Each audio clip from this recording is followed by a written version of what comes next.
Selamat datang di Alur Donghua. Kali ini Mimin akan cerita novel The Crown, Emperor of Eternity. Sebelum mendengarkan, jangan lupa subscribe, like, komen, dan share ya, biar Mimin tambah semangat. Selamat mendengarkan. Melanjutkan episode sebelumnya, merasakan niat membunuh yang menusuk tulang, hati semua orang bergetar. Meski Mutian ini biasanya terlihat seperti tuan muda Moling, namun saat dia menunjukkan sisi pembunuhnya, dia ternyata sangat menakutkan.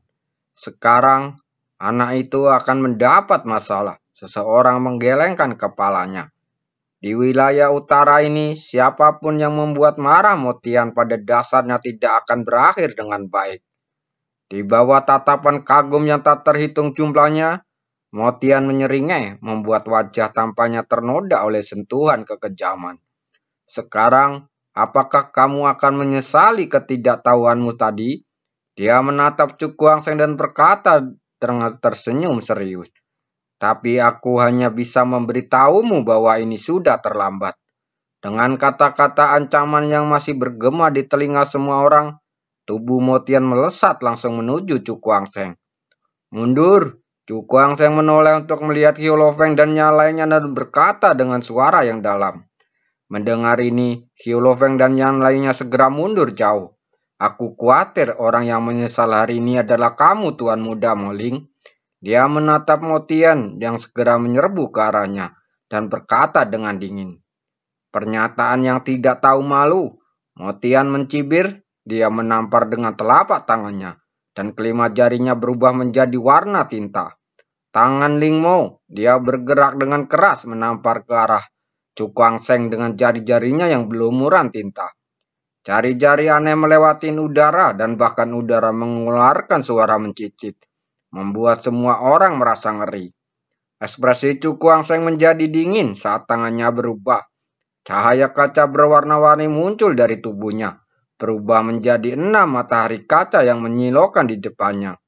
Setelah matahari beroda 6 muncul, gelombang kekuatan yang luar biasa kuat menyebar, memicu gelombang udara yang menakjubkan.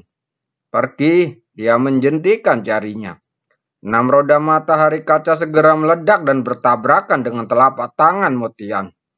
Dalam sekejap, suara keras memekakan telinga menyebar, dan gelombang kejut yang kuat menyapu sekeliling. Melihat pemandangan ini semua orang terkejut. Jika gelombang kejut ini terus mengamuk, seluruh loteng akan runtuh secara bertahap.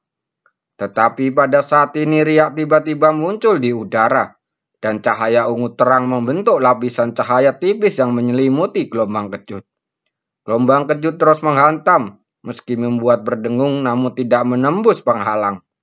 Kalian berdua, ini bukan tempat untuk berduel. Jika kalian punya dendam, kalian bisa menyelesaikannya di luar kota.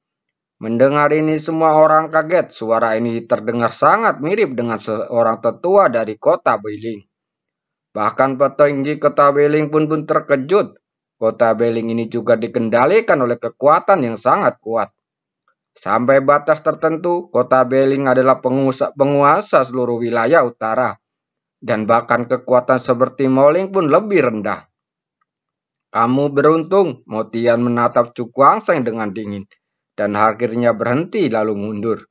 Melihat ini Cukuangseng pun menyebarkan kaca matahari.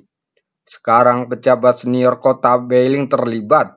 Jika dia melakukan dengan paksa, dia hanya akan menyinggung penguasa wilayah utara. Sulit untuk mengatakan siapa yang beruntung sekarang. Dia melirik Motian dan berkata dengan mata sedikit menunduk. Mendengar ini Motian mendengus dingin dan kemudian membawa orang-orang menjauh dari sini. Orang-orang dari Moling ini benar-benar arogan, Hyolofeng berkata dengan enggan. Kelompok orang Moling ini telah menyakiti beberapa saudaranya tanpa alasan sebelumnya. Dan mereka masih belum melunasinya. Belum tentu begitu. Setelah mendengar kata-katanya, Cukuangseng tersenyum tipis dan cahaya dingin melintas di matanya. Apa maksud ketua sekte dengan ini? Hyolofeng bertanya dengan bingung. Mendengar ini sudut mulut Cukuangseng melengkung dingin dan dia tidak menjawab sedikit menggerakkan jarinya. Sepertinya ada gelombang tak kasat mata yang menyebar langsung menuju ke kejauhan. Ini pupil mata Hyolop yang sedikit menyipit dan dia bertanya dengan bingung di wajahnya. Cukuangseng tersenyum tipis tapi matanya penuh dengan ekspresi dingin. Orang yang menyakiti Huamenku berani melakukan sesuatu pada kakakku. Tentu saja hutang ini harus dibayar kembali.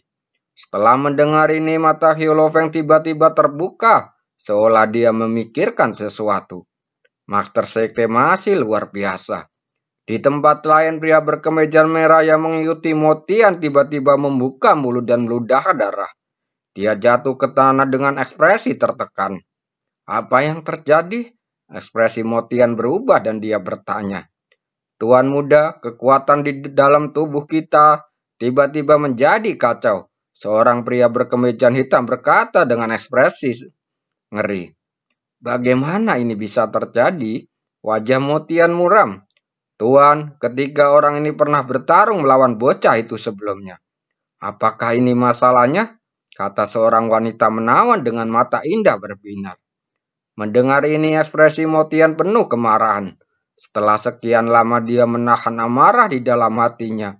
Lalu berkata, trik yang bagus. Angkat orang-orang ini dan ayo pergi. Tuan, apakah kita akan menelan bau mulut ini? Kata wanita menawan itu dengan enggan. Membiarkannya. Motian tersenyum dingin dan berkata, jika kamu berani membunuh anggotaku, aku akan membuat anak itu membayar 10 kali lipat. Hanya saja, lelang wilayah utara akan segera diadakan dan tidak pantas bagi kita untuk mengambil tindakan untuk saat ini. Jangan khawatir, setelah pelelangan selesai dan kita meninggalkan kota Beiling, aku akan mencabik-cabik anak itu hidup-hidup. Ayo pergi, dia melambaikan tangannya untuk membawa orang menjauh dari sini.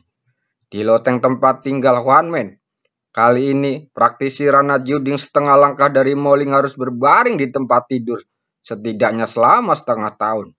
Cukuangseng menjentikan jarinya dan berkata dengan tersenyum tipis. Dalam pertarungan pertama tadi, dia diam-diam menyuntikkan kekuatan teknik roh kutukan ke tubuh orang-orang kuat di Moling. Namun, yang membuatnya sedikit menyesal adalah Tuan Muda Moling terlalu kuat. Dan dia tidak bisa menggunakan kekuatan mantra sihir kepadanya. Ayo pergi, Cukuangseng melambaikan tangan dan memimpin kakak perempuannya dan yang lain menuju lantai atas loteng. Dia tentu saja mengetahui hal ini akan menyinggung perasaan Moling sepenuhnya.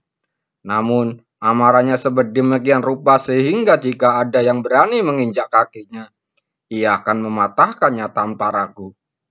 Setelah sifat penakut yang akan membuat musuh semakin sombong.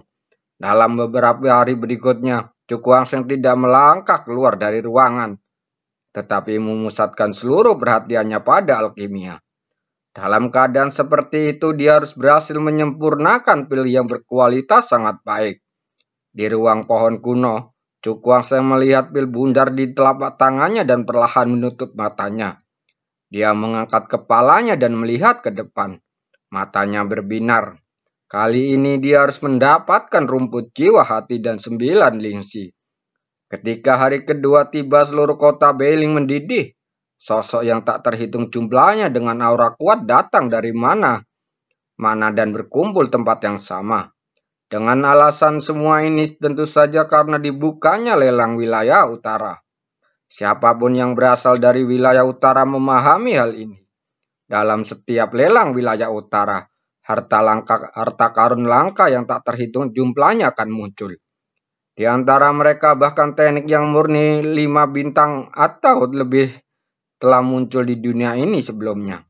Dan justru karena alasan ini jumlah orang yang berkuasa yang datang untuk berpartisipasi dalam lelang wilayah utara kali ini jauh melebihi jumlah sebelumnya. Ini benar-benar ramai. Cukuangseng tidak bisa menahan diri untuk tidak berseru sambil berjalan di antara kerumunan. Para praktisi Rana Juding yang biasanya jarang muncul, tapi kali ini muncul satu demi satu pada saat ini dan bergegas menuju rumah lelang. Ayo pergi ke sana, dia melihat sekeliling lalu memimpin anggota Huanmen ke jalan. Setengah jam kemudian, rombongan tiba di pusat kota Beiling. Menatap istana biru tua yang familiar, mata Cukuang Seng bersinar karena kegembiraan. Di sini, rumput jiwa, hati, dan 9 ningsi akan muncul. Kita harus mendapatkannya. Dia mengepalkan telapak tangannya dan berkata pada dirinya sendiri, Tuan, ada begitu banyak orang di sini sekarang. Jika kita akan mengantri, akan menjadi masalah apakah kita bisa mengejar pelelangan. Hiolopeng berkata dengan sungguh-sungguh. Mendengar ini, Cukuang Seng melihat ke antrian panjang yang sedikit mengenyit. Di tempat lelang ini terbatas, jika sudah penuh mereka tidak bisa masuk ke rumah lelang. Pergilah ke sana, mata Cukuang Seng menyipit, lalu dia menunjuk ke suatu tempat. Hiolopeng dan yang lainnya berbalik dan melihat jalan yang jarang penduduknya. Jika kamu ingin masuk dari sana, kamu mungkin memerlukan beberapa syarat khusus, kata Hiolopeng. Coba lihat dulu sebelum berbicara. Cukuang Seng mengangkat kakinya dan berjalan menuju lorong. Setelah melihat ini, Hiolopeng dan Nyala segera mengikuti. Biaya masuk 5 juta koin emas. Cukuang Seng terkejut dan wajahnya bergetar. Pantas saja tidak banyak orang yang masuk ke sini. Biaya masuknya begitu mahal. Jika menurutmu terlalu mahal, kamu bisa pergi ke sana. Seorang penjaga menunjuk ke kiri dan berkata dengan tenang. Mendengar ini, Cukuang Seng bergerak-gerak. Jika bukan karena rumput jiwa, hati, dan 9 ningsi, bagaimana dia bisa membelanjakan uangnya? Ini hanya buang-buang uang.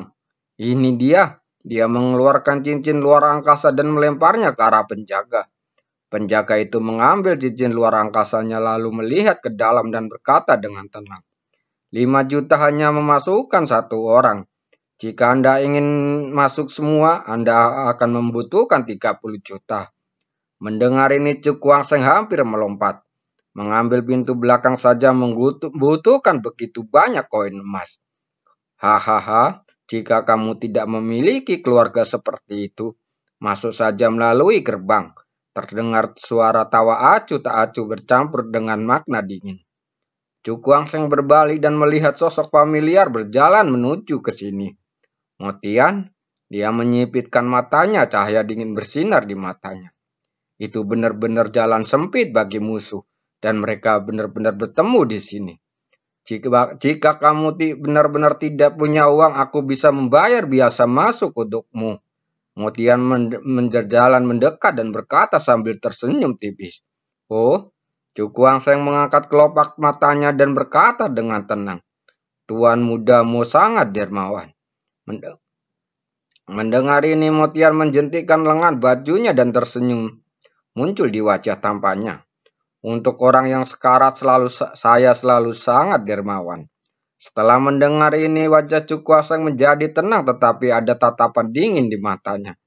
Saya harap ketika saatnya tiba beberapa orang tidak akan menelan ludahnya sendiri. Dia tersenyum tak acuh lalu melemparkan cincin luar angkasa ke penjaga lagi dan berjalan menuju lorong. Motian menatap Cukuang Seng yang menghilang ke dalam lorong. Wajah tampaknya dipenuhi dengan tatapan dingin. Pria yang ceroboh, dia berbisik, lalu masuk ke rumah lelang. Rumah lelang wilayah utara ini akhirnya memiliki hati nurani dan tidak membiarkan kita berkerumun. Di ruang yang ditangguhkan, Hiolopeng memandangi kerumunan gelap di bawah, tidak bisa menahan senyum dan berkata sambil tersenyum. Siapa yang memasuki rumah lelang melalui jalur khusus dapat memasuki ruang kantung ini. Rumah lelang wilayah utara ini sangat mewah. Cukuang Seng terlihat melihat ke sekeliling dan berseru. Rumah lelang ini setidaknya ada 100 ruang seperti miliknya yang digantung di udara. Menurut perkiraannya nilai masing-masing minimal 200 juta koin emas. Sebagai penguasa wilayah utara, kota Beling secara alami sangat kaya. Hiolopeng berkata sambil tersenyum. Ya, lalu melihat ke ruang kantung dengan prestasi yang sangat tajam, samar-samar dia bisa mengetahui bahwa Motian dan yang lainnya berada di sana. Klan Moling kan? Dia perlahan mengucapkan 4 kata ini di mulutnya. Dan kelihatan dingin muncul di matanya. Tidak ada yang bisa menghentikannya untuk mendapatkan rumput jiwa, hati, dan 9 ningsi hari ini. Semuanya Yaar di sini mewakili rumah lelang wilayah utara dan menyambut dukungan semua orang. Pada saat ini suasana bising di rumah lelang tiba-tiba menjadi tenang dan suara yang manis dan menawan perlahan terdengar. Sebenarnya, pelelangan ini dibawakan oleh seorang wanita cantik. Mata beberapa orang berbinar dan dengan warna menyala di matanya. Kali ini meski kamu tidak menenangkan apapun itu tetap sepadan. Seseorang menjilat bibirnya dan berkata sambil tersenyum jahat. Saat ini, ada seorang wanita berdiri di platform tinggi di panggung rumah lelang, menarik perhatian semua orang. Wanita itu memiliki wajah menawan dan mata indah bunga persik dipenuhi kilau berair. Sepasang bibir tipis berwarna merah memang sangat menggoda hingga membuat orang ingin menggigitnya. Saat mereka melihat ke bawah, bisa melihat tubuh montok dan lembut terbungkus rok merah. Badan penuh dengan lekukan sempurna memiliki keindahan yang mendebarkan. Siapa wanita ini? Mata Cukuang Seng berkilat dan diekspresi keraguan melintas di matanya. Hinya, saudara perempuan penguasa kota Beling. Julier memandang wanita berbaju merah dan berkata, dikatakan bahwa kekuatan wanita ini bahkan sedikit lebih rendah daripada beberapa tetua kota Beling. Sangat kuat. Menurutku dia baru berusia 20-an, kata Cukuang Seng dengan kaget. Para tetua kota Beling adalah orang-orang bergengsi bahkan di seluruh jurang naga hitam. Mendengar ini Culir tidak bisa menahan diri untuk tidak memutar matanya ke arahnya. Wanita ini terlihat muda tapi dia setidaknya berusia 30 tahun. Setelah mendengar ini Cukuang Seng tiba-tiba tersenyum canggung. Tampaknya wanita ini pasti telah melatih suatu keterampilan untuk mempertahankan penampilannya yang begitu halus. Melihat dia bertingkah seperti ini, mata Culier berbinar dan berkata sambil tersenyum. Mengapa aku merasa adikku sangat tertarik padanya? Mendengar ini Cukuang Seng tercekat memutar matanya. Kakak perempuannya seperti selalu tertarik dengan hal-hal ini. Melihat adegan ini, Hyolofeng dan yang lainnya tidak bisa menahan tersenyum. Sejenak, suasana di dalam ruangan menjadi ambigu. Terima kasih telah mendengarkannya.